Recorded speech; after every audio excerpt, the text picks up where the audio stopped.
नमस्कार। हमारी इस वीडियो में आपका स्वागत है। ये भी 5 क्वेश्चन सीरीज है क्वाड्रेटिक इक्वेशंस का। अब हम लोग देखते हैं जो रूट वाला जो क्वेश्चन होता है उसको हम लोग कैसे सॉल्व करते हैं। कि जैसे अगर मान लीजिए कोई क्वाड्रेटिक इक्वेशन दे दिया है जिसमें हम लोग को रूट वाला क्वेश्चन दिया हुआ है, उसको कैसे सॉल्व किया जाएगा। तो पहला क्वेश्चन हम लोग लेते हैं, फर्स्ट क्वेश्चन। ये जैसे हमारे पास दिया हुआ है, मान लीजिए एक्स स्क्वायर प्लस 2√2x और फिर दे दिया -6।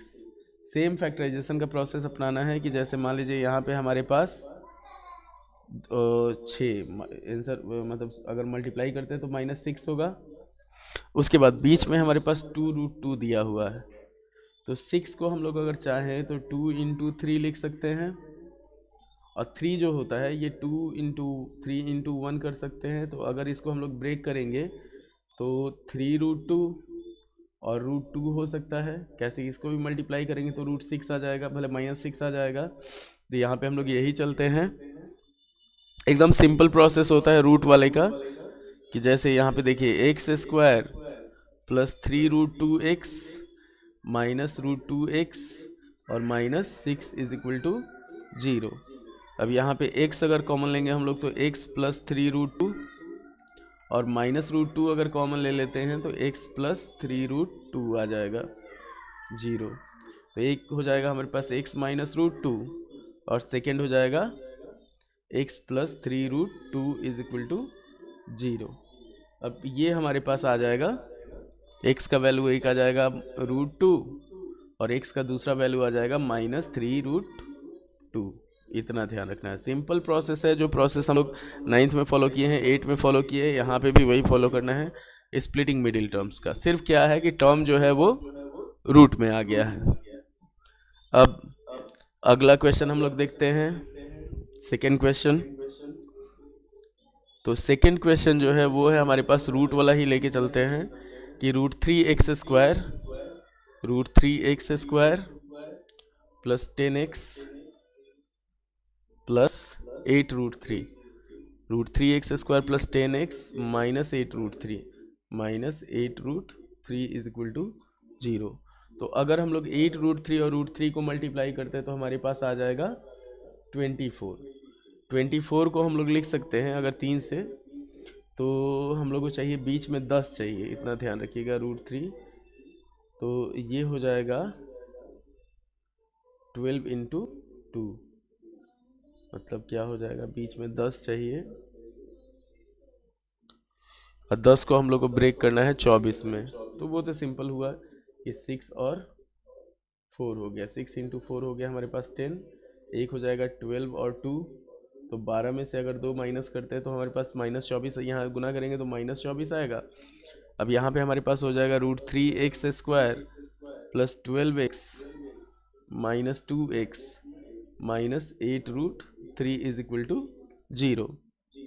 तो जब हम लोग यहाँ पे √3x कॉमन लेंगे तो यहाँ पे बच जाएगा हमारे पास x और यहाँ पे हो जाएगा हमारे पास 4√3, और यहाँ पे अगर -2 कॉमन ले लेंगे तो x plus 4√3 is equal to 0। देखिए कॉमन कैसे लिया जाता है, अगर 12 को हम लोगों को √3 से डिवाइड करना है तो 12 को हम लोग 4 × 3 लिख सकते हैं बाई √3। तो √3 से अगर 3 को काटते हैं तो ये आ जाएगा हमारे पास √3 के बराबर।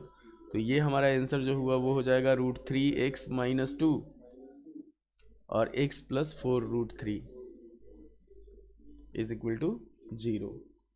तो यहाँ पे हम लोग बढ़ेंगे अगर आगे तो x का जो वैल्यू होगा वो हो जाएगा 2/√3 और दूसरा x का वैल्यू हो जाएगा -4√3। तो क्वाड्रेटिक इक्वेशन का 2 रूट होता है, अगर हम लोग किसी भी प्रोसेस से निकालेंगे तो एक वैल्यू ये और एक वैल्यू ये आ जाएगा।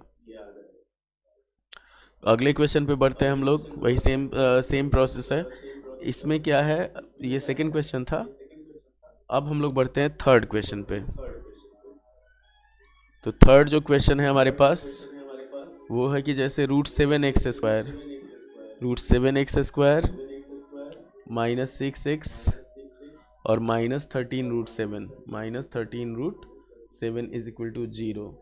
अगर इसको मल्टीप्लाई करते हैं हम लोग तो आएगा 91 और 91 को ब्रेक किया जाएगा तो 13 गुने 7, 13 में से 7 घटाएंगे तो हमारे पास आ जाएगा 6। अब इसी को हम लोग लेके चलते हैं, √7x² minus 13x plus 7x minus 13√7 is equal to 0। तो यहाँ पे अगर x हम लोग कॉमन लेंगे तो √7x माइनस 13 हो जाएगा, और यहाँ पे अगर हम लोग √7 कॉमन ले लेंगे तो √7x minus 13 is equal to 0। तो ये हो जाएगा हमारे पास x प्लस √7, और इधर हो जाएगा √7x minus 13 is equal to 0। अब इसी से हम लोग x का वैल्यू निकालेंगे, तो x का वैल्यू आ जाएगा माइनस √7 और दूसरा x का वैल्यू आ जाएगा 13/√7। इतना ध्यान रखना है आपको। ये एकदम सिंपल प्रोसेस है, जैसे हम लोग रूट वाले से डरना नहीं है, रूट को लेके चलना है साथ में, या कॉन्सेप्ट अपना क्लियर रखना है। हम लोग को सिर्फ स्प्लिटिंग मिडिल टर्म्स इस पे अप्लाई करना है, जब तक कोई स्पेशल प्रोसेस नहीं दिया रहे। जैसे दे दे क्वाड्रेटिक फार्मूला तो फिर क्वाड्रेटिक फार्मूला लगाएंगे। अब अगले क्वेश्चन पे बढ़ते हैं हम लोग, ये 3rd क्वेश्चन है, फिर हम लोग बढ़ते हैं 4th क्वेश्चन पे। तो 4th क्वेश्चन हमारे पास है 3x², जैसे नहीं इसको लेते के चलते हैं 4√6x², 4√6x², फिर हो गया माइनस 13x, और इधर हो गया हमारे पास minus 2√6, minus 2√6 is equal to 0। अब ये हो जाएगा हमारे पास, अगर इसको हम लोग मल्टीप्लाई करते हैं तो 4 दूनिया 8, 8 छक 48, 48 को हम लोग को बीच में 13 लाना है, तो 16 और 3 जो होता है, 16 गुने 3 48 होता है, 16 में से 3 घटाएंगे 13 होता है। इतना ध्यान रखना आप। तो इसको हम लोग ब्रेक करते हैं, 4√6x² minus 16x plus 3x और माइनस 2√6 इज इक्वल टू 0। तो यहाँ पे हम लोग कॉमन ले लेते हैं, 4√2x बच जाएगा हमारे पास √3x, और इधर हो जाएगा हमारे पास 2√2। फिर यहाँ पे अगर हम लोग √3 कॉमन ले लेते हैं तो √3x minus 2√2 is equal to 0। जब सॉल्व करेंगे तो ये हो जाएगा हमारे पास 4√2x प्लस √3, और इधर हो जाएगा हमारे पास √3x minus 2√2 is equal to 0।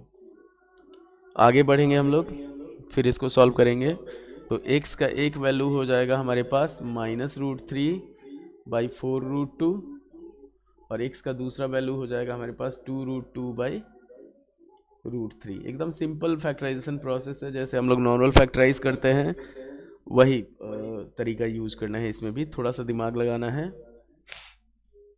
अब 5th क्वेश्चन पे बढ़ते हैं, फाइनल क्वेश्चन इस वीडियो का। तो 5th हमारे पास क्वेश्चन जो है वो हम लोग लेके चलते हैं 3x²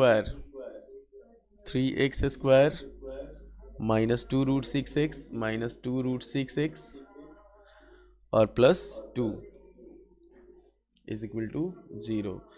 एक चीज़ ध्यान रखिएगा, ये हो गया हमारे पास a², ये b² और ये हो गया 2ab। इतना प्रैक्टिस होना चाहिए आपको कि क्वेश्चन देख के आपका समझ में आ जाए कि हम लोग क्या करने वाले हैं। तो ये हो गया हमारे पास, अगर 3 दूनी हम लोग करते हैं 6, तो ये 6 हो गया। 6 को हम लोग क्या कर सकते हैं, √6 इंटू √6 लिख सकते हैं। तो ये हो जाएगा हमारे पास 3x² minus √6x minus √6x plus 2 is equal to 0। तो यहाँ पे अगर हम लोग √3x कॉमन लेते हैं तो बचेगा हमारे पास √3x माइनस √2, और यहाँ पे माइनस √2 अगर कॉमन ले लेते हैं तो √3x minus √2 is equal to 0। ये हो गया √3x माइनस √2, और सेकेंड हो गया, सेकेंड भी सेम हो गया, √3x minus √2 is equal to 0। तो x का 2 वैल्यू आएगा, √2/√3, और सेकेंड भी वैल्यू जो होगा वो √2/√3 हो जाएगा। इतना ध्यान रखना आपको। तो बहुत आसान प्रोसेस होता है रूट वाला, रूट में थोड़ा सा दिमाग लगाना होता है। तो उम्मीद है कि आपको वीडियो पसंद आया होगा। लाइक करें, शेयर करें, सब्सक्राइब करें। धन्यवाद।